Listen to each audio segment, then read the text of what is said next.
ఇవాళ మనము ఫస్ట్ ఎక్కడి నుంచి స్టార్ట్ చేద్దాం అంటే నేను వీళ్ళతోనే స్టార్ట్ చేద్దాం అనుకుంటున్నాను సార్. యూఫోరియా అంటే ఏంటి?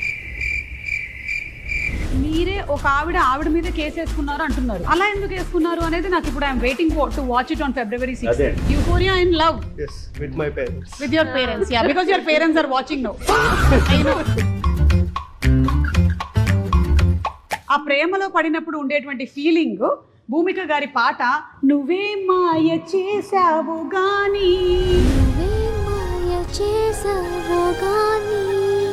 ఓ మనసా చెప్పమ్మా నిజాన్ని.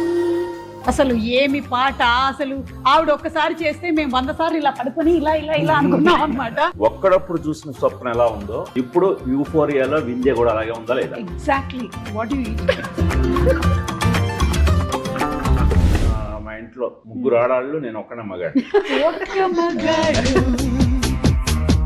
When Euphoria came to me, like I just felt this urge to, you know, present this story, be a part of a story like this, especially because I'm also a part of the youth, right? నేను actually comedian అవ్వాలని చెప్పుకునేటోళ్ళని అడిగితే 1% మీ biggest inspiration అంటే who is the ఒక్కడు చెప్పే గుణశేఖర్ గారు అని చెప్పే ఇందాక వేసావు కదా.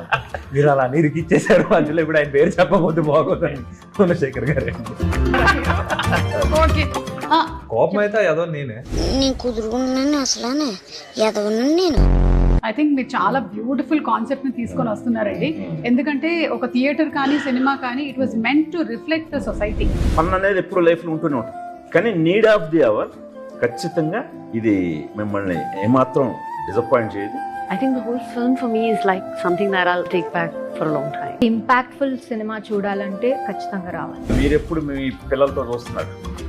తప్పకుండా రిలీజ్ అయిన రోజే ఆ రోజే 6వ తారీఖున చూసేసుకుందాం.